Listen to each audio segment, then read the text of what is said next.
köszöntöm a kedves érdeklődőket. Mielőtt a kiállítást részletesen bemutatnánk, felkérem Petényi Szilárdné polgármester asszonyt, köszöntse a jelenlévőket. Köszönöm szépen. Tisztelettel és szeretettel köszöntök minden megjelentet ezen a mai napon. Külön tisztelettel köszöntöm Kocsis Klára néprajzkutatót. Köszöntöm Vaszkó Irénke nénit, sok szeretettel az elművelői szakmát.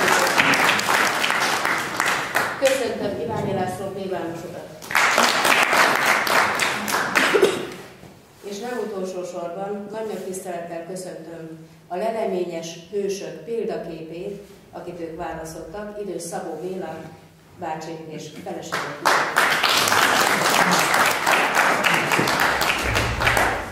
Kedves jelenlévők, ez a mai kiállításunk tulajdonképpen a leleményes hősökről szól. Kik is azok a leleményes hősök? Engedjék meg, hogy bemutassam őket, hiszen itt a településünkön, hála Istennek, vannak olyan fiatalok, akiket érdekel a régmúlt, és meg is szeretnék azt őrizni. Nagy szeretettel köszöntöm Hegedűs Bencét, a koordinátor. Köszöntöm Kiszely Dominikát. Köszöntöm Pintér Otto általános iskolában. És aki nincs itt közöttünk, mert beteg, Fornok Ferike, aki tegnap itt volt, középiskolás, úgyhogy itt a távolból köszönés. Hogy jött létre ez a kiállítás? A Nemzeti Művelődési Intézet egy pályázatot írt ki, Leleményes hősei címmel, és akkor néhány fiatallal megbeszéltük, akiket érdekel is a múlt, hogy talán egy csapatot kellene hozni, és annyi érték van itt a településen, hogy érdemes lenne megmutatni, és hát itt a településen is nagyon sok olyan ember van, aki példaként állítható a fiatalság elé. Ők Idős Szabó Béla és nejét választották példaként.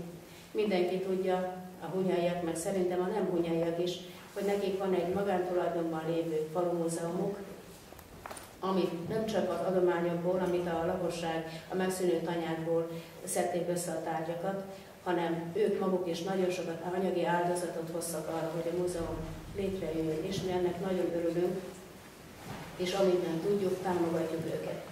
Nos, ezek a fiatalok őket választották példaképnek, és elhatározták, hogy ők is összegyűjtik, hiszen annyi érték van még itt a településen, a múzeumból is van itt néhány darab, de hogy a lakosságnál mennyi érték van még a padláson, csak körbe kellett nézni, és tessenek megnézni, hogy mennyi minden, és aki még most rájött, hogy még ha hozzám is jöttek volna a padlásra, még mennyi minden van.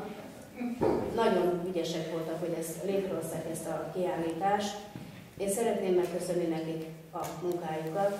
Szeretném megköszönni Kucsera Editnek, a kulturális közmunkásunknak a segítséget, és szeretném a közmunkásainknak is, bár nincsenek itt, megköszönni, hiszen tegnap egész nap itt voltak, sőt csütörtöktől, ugye segítettek ide szállítani a dolgokat, és amire tudtunk, segítettünk, és így jött létre ez a kiállítás.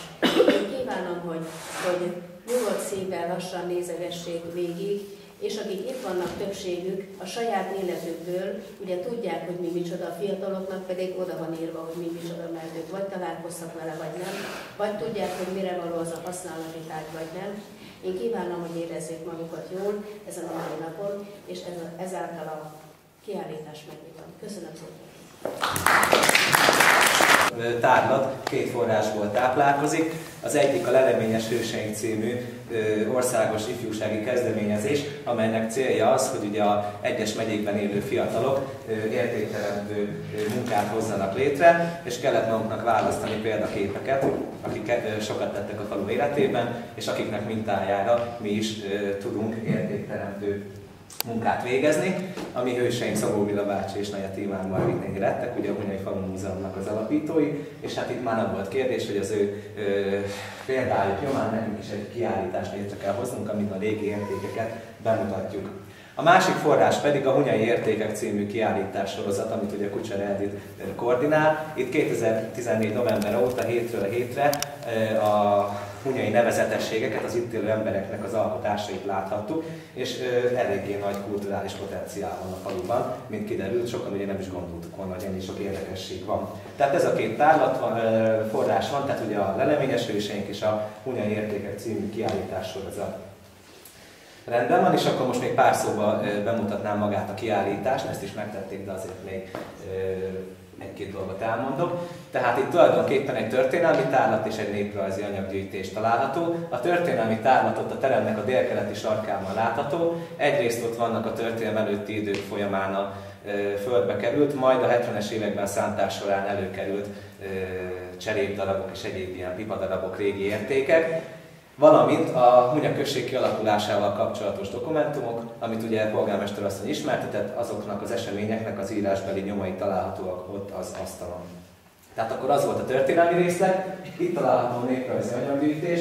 Hát itt is igyekeztünk azért tematizálni a dolgokat, itt látható ugye a gyerekkornak az emlékei, a születésnél, ott található ugye a népi vallásosságnak a tárgyai, ott a mindennapi használati eszközök, a tejvajkészítésnek, túrókészítésnek az eszközei, a csizmák, akkor itt találhatók a szövésfonásnak az eszközei, itt a kenyérsütésnek, mosogatás, és hát ott a legutolsó témának azt a címet adtuk, hogy a bőség, mert ott van zsíros bödön, véka, ami ugye a búzát tartották, van disznópörzsölő, tehát tulajdonképpen ugye a raktározásnak az eszközei.